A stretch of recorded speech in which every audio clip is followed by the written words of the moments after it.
Project Films presents The Reef Remembers. In the open sea, survival isn't about dominance, but who truly belongs.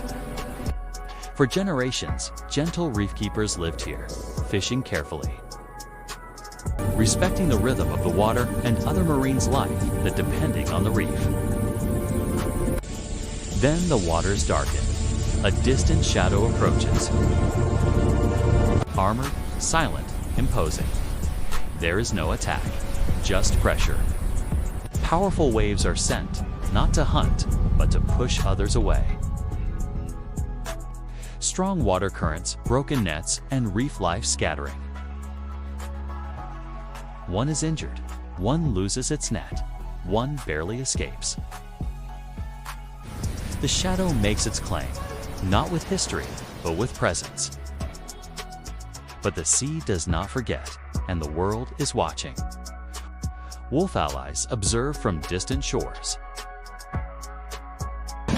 Kangaroo sentinels stand alert along the coast. Seabirds circle above. Power doesn't change history. Truth remains. Subscribe and share for more stories that feels. Even in silence and simplicity, a community endures when it protects what has been passed down through generations.